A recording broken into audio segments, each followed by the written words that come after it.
Pâques, l'une des plus anciennes fêtes que nous connaissons, traverse les siècles et les générations, conservant sa pertinence dans notre société jusqu'à ce jour. Cependant, beaucoup ignorent encore sa véritable origine et sa signification. Nous savons qu'il s'agit d'une date chargée de tradition, mais comprenons-nous pleinement ce qu'elle représente? Malheureusement, l'histoire de Pâques est souvent déformée et mal interprétée, même par ceux qui se considèrent comme chrétiens. Ce que beaucoup ne réalisent pas, c'est que la vraie Pâques va bien au-delà des rituels et des célébrations superficielles. Elle a un dessein divin profond, révélé par Dieu à l'humanité. Pâques est marquée par des promesses de liberté, mais pour bien comprendre cette histoire, nous devons remonter dans le temps. Nous devons revenir à l'époque des patriarches d'Israël, aux terres d'Égypte, et suivre les événements qui ont culminé avec la croix érigée à l'extérieur des murs de Jérusalem il y a environ 2000 ans. Cette croix, si centrale dans la foi chrétienne, a non seulement transformé l'histoire de l'humanité, mais a aussi révélé quelque chose de beaucoup plus grand, le dessein divin pour la libération du peuple et la réconciliation avec Dieu. Dans cette vidéo, vous serez emmené dans un voyage à travers l'histoire vraie de Pessah, en apprenant non seulement son origine et la signification qu'elle revêt pour le peuple juif, mais aussi son lien profond avec la foi chrétienne, en particulier la mort et la résurrection de Jésus-Christ. Mais avant de continuer, si vous n'êtes pas déjà abonné à la chaîne, abonnez-vous maintenant. Assurez-vous de suivre tout ce que nous avons préparé pour vous. Explorons ensemble cette histoire qui a changé le monde pour toujours. L'histoire de la Pâque commence à un moment crucial de l'histoire d'Israël, et son origine remonte à l'époque de Moïse, qui a reçu de Dieu l'ordre d'instituer cette célébration. La première Pâque a eu lieu au mois d'Abib, qui a ensuite été appelé Nissan, après l'exil à Babylone. Ce mois correspond à la période de mars et d'avril de notre calendrier actuel, marquant le début de l'année liturgique juive. Mais avant d'arriver à l'époque de l'institution de la Pâque, il est important de comprendre que ses racines se trouvent dans une promesse faite beaucoup plus tôt, plus précisément environ 500 ans avant Moïse, à l'époque d'Abraham. Dieu, dans sa souveraineté, a révélé à Abraham l'avenir de sa descendance, le peuple d'Israël. Le Seigneur avertit Abraham que ses descendants seraient des étrangers dans un pays qui n'était pas le leur, vivant comme des esclaves étant opprimés pendant 400 ans. Cependant, cette promesse n'était pas une promesse de désespoir, mais d'espoir. Dieu a assuré à Abraham qu'après cette période de souffrance, il jugerait la nation qui avait opprimé les Israélites et les délivrerait de l'esclavage. Une promesse qui s'accomplirait au fil des générations et qui culminerait dans un grand acte de libération. Le temps a passé, et au milieu de cette promesse, une figure clé de l'histoire du peuple d'Israël a émergé. Joseph, l'arrière-petit-fils d'Abraham. Joseph a été trahi par ses propres frères, qui l'ont vendu comme esclave à des marchands ismaélites. Le destin l'a emmené en Égypte, où il a dû faire face à de nombreuses difficultés et épreuves. Cependant, suivant le plan souverain de Dieu, Joseph s'est levé comme une figure de grande autorité. Il est devenu gouverneur d'Égypte, chargé de mener des actions stratégiques visant à assurer l'approvisionnement de la nation égyptienne lors d'une terrible famine. Ce qui semblait être un événement tragique, la trahison et la vente de Joseph, était en fait une action divine qui, bien des années plus tard, s'avérait essentielle pour la préservation du peuple d'Israël. Cet événement nous rappelle que même dans les moments de douleur et de souffrance, Dieu a un dessein plus grand que nous ne comprenons souvent qu'au fil du temps. La famine qui dévasta la région poussa la maison de Jacob, à la recherche de nourriture, à aller en Égypte, où, à la surprise de ses frères, ils trouvèrent Joseph exalté par Dieu et maintenant avec une grande autorité sur le pays. La postérité d'Abraham, qui avait émigré en Égypte, survivrait pendant un certain temps au milieu de la crise qui touchait d'autres nations.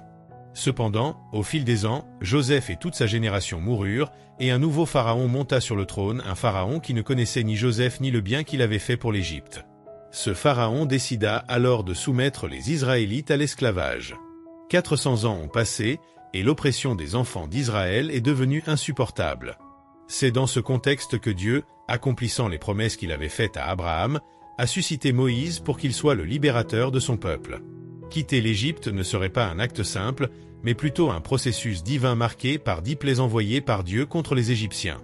Chaque plaie représentait une confrontation directe entre le Dieu d'Israël et les dieux d'Égypte, jusqu'à ce que la dernière, la plus redoutable de toutes, oblige finalement Pharaon à libérer les Israélites.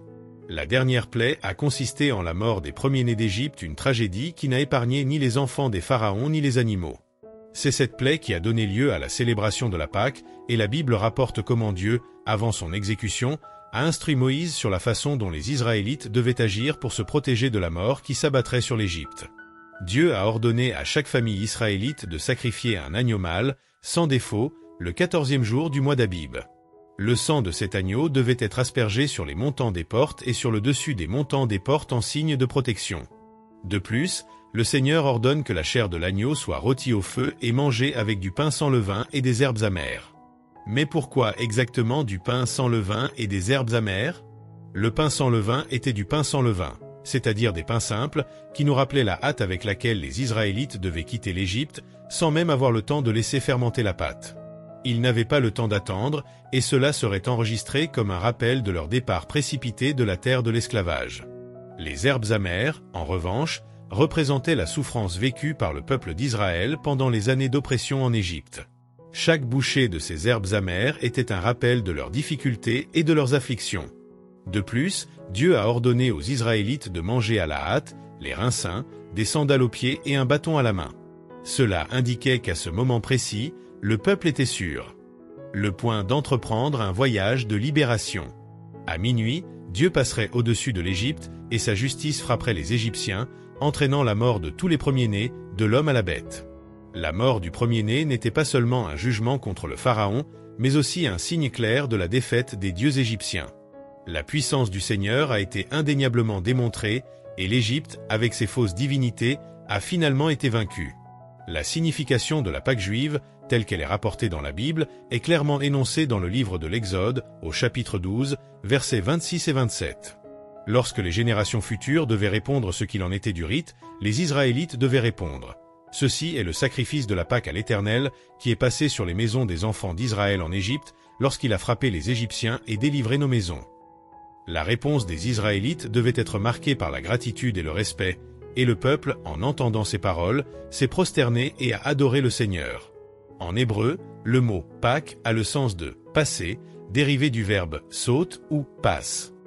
Cela nous amène à comprendre que lorsque le jugement de Dieu est venu sur les Égyptiens, il a passé sur les maisons des Israélites qui étaient marquées du sang de l'agneau sacrifié. Ce faisant, Dieu a épargné ces maisons, les libérant du jugement mortel qui s'est abattu sur les Égyptiens. Par conséquent, passer par-dessus ne signifie pas seulement éviter le châtiment, mais plutôt un acte de miséricorde divine, un acte d'épargne de ceux qui étaient sous sa protection. Mais comment cette tradition a-t-elle été observée tout au long de l'histoire du peuple d'Israël? Nous savons que Moïse a institué la Pâque comme une célébration annuelle, ce qui en fait la plus ancienne fête juive. La célébration devait se dérouler selon les instructions données par Dieu, consignées dans plusieurs passages du Pentateuque, comme dans Exode 12, Lévitique 23 et Deutéronome 16. Selon ces directives, la Pâque devait être célébrée au crépuscule le 14e jour du premier mois, suivi de 7 jours consécutifs connus sous le nom de fête des pains sans levain. Comme pour la première Pâque en Égypte, les Israélites devaient sacrifier un agneau mâle, sans défaut et âgé d'1 an ou moins, qui serait séparé du troupeau le 10e jour du mois. L'animal devait être gardé jusqu'au 14e jour, date à laquelle il devait être sacrifié et rôti entier, sans qu'aucun de ses os ne soit brisé. Cet agneau devait être consommé à la hâte, avec les herbes amères et les pains sans levain, éléments qui rappelaient la souffrance et la rapidité de la fuite d'Égypte. Les Israélites reçurent également l'ordre de manger l'agneau en vêtements de voyage, se souvenant de la hâte avec laquelle leurs ancêtres avaient dû quitter le pays de l'esclavage. De plus, les restes de viande ne pouvaient pas être conservés pour le lendemain, ils devraient être brûlés. Ces instructions détaillées servaient à garder vivante la mémoire de la délivrance d'Égypte, et elles étaient aussi un moyen pour les Israélites de rester connectés à ce que Dieu avait fait pour eux, créant un lien entre les générations passées et futures. Cette célébration annuelle de la Pâque a été, au fil des siècles, une marque du peuple d'Israël, un rappel constant de la délivrance de Dieu et de sa puissance de sauver et de protéger. À chaque célébration, les Israélites se souvenaient du jugement divin qui avait été infligé aux Égyptiens et de la miséricorde qui les avait épargnés, assurant ainsi la continuité de son alliance avec son peuple élu. Lors de la célébration de la Pâque, le chef de famille avait une responsabilité très importante. Expliquer aux enfants le sens du rituel, en veillant à ce que le souvenir de la libération d'Égypte soit transmis de génération en génération. De plus, une deuxième Pâque a été instituée, 1 mois après la première, pour ceux qui, pour une raison quelconque, ne pouvaient pas participer à la célébration originale. Cette deuxième occasion est rapportée au chapitre 9 du livre des Nombres, montrant la miséricorde de Dieu, qui ne voulait pas que quiconque soit exclu de cette importante célébration du salut. Alors que les Israélites erraient dans le désert, ils ne célébraient pas la Pâque. Ce n'est que plus tard, lorsqu'ils furent campés à Gilgal sous la direction de Josué, qu'ils reprirent cette pratique. Tout au long de l'Ancien Testament, il y a plusieurs autres références à la célébration de la Pâque, chacune de ces célébrations ayant une signification profonde dans l'histoire du peuple d'Israël. Mais le point culminant de cette histoire viendrait avec la naissance et le ministère de Jésus, lorsque Pâques gagnerait un contexte nouveau et significatif. Dans le Nouveau Testament, nous lisons que Jésus, avec ses parents, se rendait chaque année à Jérusalem pour célébrer la fête de la Pâque. L'Évangile de Jean, par exemple, fait référence à Pâques au moins 4 fois pendant le ministère de Jésus. Pendant cette période, le sacrifice de l'agneau avait lieu dans le temple, où le prêtre versait le sang de l'animal sur l'autel. Le repas de la Pâque pouvait être consommé dans n'importe quelle maison de la ville, et les Juifs se réunissaient souvent en groupe, comme ce fut le cas avec Jésus et ses disciples, qui se réunissaient au Cénacle, créant une sorte d'unité familiale pour célébrer la Pâque. On estime qu'à l'époque de Jésus, entre 60 000 et 180 000 Juifs se rassemblaient à Jérusalem pour la célébration de la Pâque. La grande majorité de ces Juifs étaient ceux qui s'étaient dispersés dans tout l'Empire romain, connu sous le nom de Juifs de la diaspora. Bien que les païens ne puissent pas participer directement à la Pâque, les prosélytes, les païens qui acceptaient les conditions de la loi mosaïque, étaient autorisés à participer à la célébration. Des études suggèrent qu'à l'époque du Nouveau Testament, environ 250 000 agneaux étaient sacrifiés pendant la Pâque. Ce rituel nécessitait la participation de centaines de prêtres, car tous les agneaux devaient être abattus avant le crépuscule du 14e jour de Nissan. La quantité de sang résultant de ces sacrifices était immense. Historiquement, on sait qu'à certaines époques, les eaux du ruisseau près du temple de Jérusalem étaient teintes en rouge à cause du sang de tant d'animaux sacrifiés. Cet acte a servi de puissant rappel du prix du péché, qui nécessitait l'effusion de sang pour la rédemption du peuple. Cependant, après la chute de Jérusalem et la destruction du temple, la pratique du sacrifice de l'agneau a été arrêtée et la célébration de la Pâque, bien que toujours importante, a commencé à être vécue d'une manière différente. Le sacrifice de l'agneau, qui était autrefois fait de manière répétitive et visible, serait maintenant complété par le sacrifice unique et final de Jésus-Christ, l'agneau de Dieu, qui enlèverait le péché du monde une fois pour toutes. En l'an 70 après Jésus-Christ, avec la destruction du temple de Jérusalem, la Pâque juive subit de grands changements. Elle a cessé d'être la célébration publique avec le rituel du sacrifice des agneaux dans le temple et a commencé à être vécue de manière plus intime, dans des environnements familiers, plus proches de ce qui s'est passé pendant l'Exode. Sans la possibilité de sacrifier les agneaux et d'effectuer tout le processus dans le temple, les Juifs ont commencé à célébrer la Pâque dans leur maison, en maintenant le sens central du souvenir de la délivrance de Dieu, mais d'une manière plus privée et plus simple. Cependant, il est important de comprendre que le sacrifice des agneaux lors de la Pâque juive a toujours eu une signification symbolique, indiquant quelque chose de beaucoup plus grand, le sacrifice parfait et final qui serait accompli par Dieu pour résoudre le problème du péché humain. Le sang des agneaux immolés nous rappelait que la rédemption ne pouvait être obtenue que par l'effusion du sang, mais que ce sacrifice n'a jamais été capable d'éliminer vraiment le péché. Il ne faisait que désigner le seul sang capable d'accomplir cette expiation, le sang de Jésus-Christ. C'est le cœur de la signification de Pâques pour les chrétiens. Le prophète Ésaïe, dans Ésaïe 53, 7, avait déjà prophétisé que le Messie serait comme un agneau conduit à l'abattoir. Et Jean-Baptiste, lorsqu'il vit Jésus, annonça « Voici l'agneau de Dieu qui enlève le péché du monde » Jean 1h29. Jésus, le véritable agneau de Dieu, a été trahi, emprisonné et crucifié lors de la fête de la Pâque à Jérusalem. Il est mort en tant que sacrifice parfait et sans défaut, accomplissant ainsi l'exigence qu'aucun de ses os ne soit brisé, comme prédit en Psaume 34, 20. La crucifixion de Jésus, qui a probablement eu lieu un vendredi, marque un événement charnière dans l'histoire de l'humanité. Le jeudi soir, Jésus et ses disciples ont célébré la Pâque, mais ce que beaucoup ne réalisent pas, c'est que c'était la dernière fois que la Pâque a été célébrée selon les anciens rituels. À partir de ce moment, le sacrifice de l'agneau pascal serait remplacé par le sacrifice du Christ, l'agneau de Dieu, qui serait sacrifié une fois pour toutes, sans qu'il soit nécessaire de faire d'autres sacrifices. Le sang de Jésus, versé sur la croix, apaiserait la sainte colère de Dieu contre le péché, satisfaisant pleinement les exigences de la justice divine. Ainsi, le rituel de la Pâque juive, avec l'agneau rôti, les herbes amères et le pain sans levain, a été remplacé par un nouveau sacrement institué par Jésus. Il a pris le pain et le vin et ce faisant, il en a fait des symboles de son corps brisé et de son sang versé. Le repas traditionnel de la Pâque a ensuite été transformé en scène du Seigneur, en mémoire de Jésus, à célébrer jusqu'à son retour.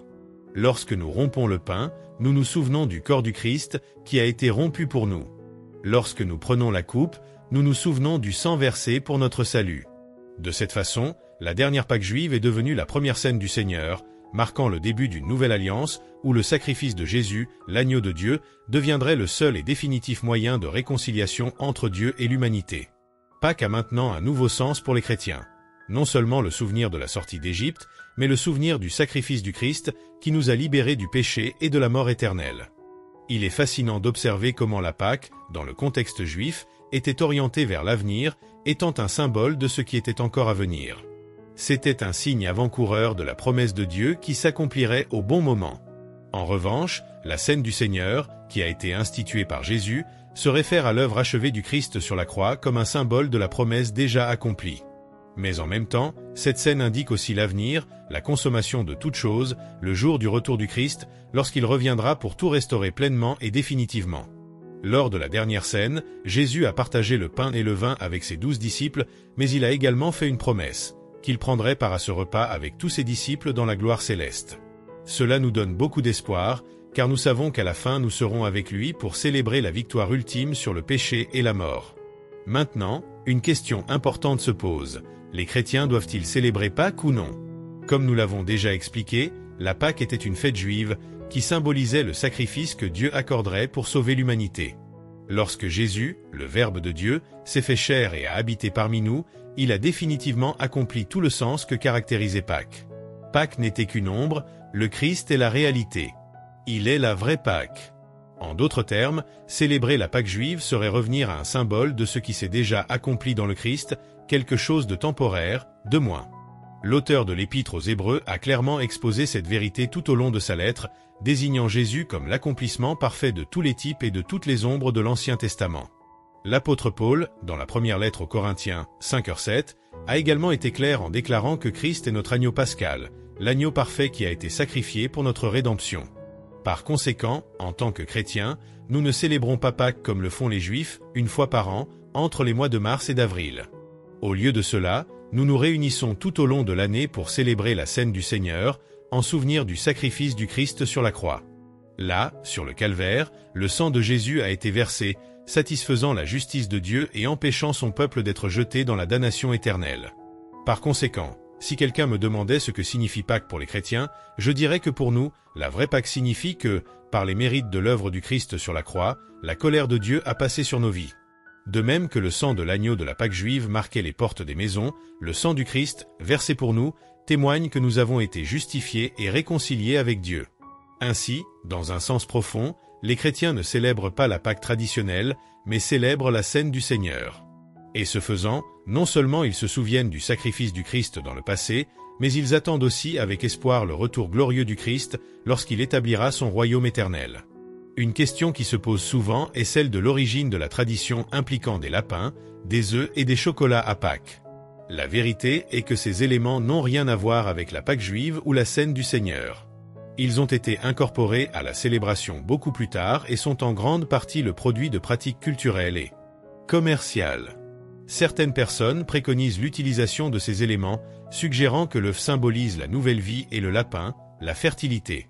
Quant au chocolat, l'explication la plus pratique est peut-être qu'il est devenu populaire en raison du commerce, attirant les consommateurs et encourageant les ventes. Cependant, il est important de se rappeler que ces éléments n'ont aucune base biblique ou lien avec la célébration originelle de la Pâque. Malheureusement, dans certaines églises, ces éléments sont même incorporés dans des services spéciaux de Pâques, ce qui, à mon avis, n'est pas approprié. D'autre part, il y a aussi des chrétiens qui, en essayant de se débarrasser de ces traditions populaires, finissent par commettre une autre erreur. Ils essaient d'adhérer aux pratiques juives de Pessa, comme la consommation d'agneaux rôtis, de pain sans levain et d'herbes amères. Bien que ces pratiques fassent partie de la Pâque juive, elles ne sont pas nécessaires pour nous, chrétiens, car Jésus a accompli toutes ces ombres et tous ces types. Les deux cas reflètent un phénomène de syncrétisme religieux dans lequel des éléments de différentes religions et cultures sont mélangés, souvent sans discernement, déformant le vrai sens de Pâques. La réalité est qu'en tant que chrétiens, nous n'avons pas besoin d'adopter les pratiques populaires des lapins et des œufs, ni les traditions juives de Pâques pour célébrer correctement. L'accent de notre célébration devrait toujours être sur le sacrifice du Christ et sur ce qu'il a accompli pour nous sur la croix. Bien que la Pâque juive ne soit pas une date sacrée pour nous, chrétiens, nous pouvons, avec sagesse et prudence, profiter de cette saison pour partager avec les autres le vrai sens de la Pâque. C'est une excellente occasion de parler de l'origine de la célébration, de la façon dont elle a désigné le Christ comme l'agneau de Dieu, et comment, sur le calvaire, il a brisé les chaînes du péché et nous a libérés. Nous devons également nous rappeler que la pleine signification de Pâques sera pleinement accomplie dans le nouveau ciel et la nouvelle terre, lorsque le peuple de Dieu sera enfin libéré de tout péché et que notre communion avec le Rédempteur sera rendue parfaite dans sa plénitude. Maintenant, je veux que vous me disiez si vous saviez déjà la véritable histoire de Pâques. Écrivez dans les commentaires. Et, si vous pensez que cette vidéo peut aider quelqu'un à mieux comprendre le sens correct de cette célébration, partagez-la.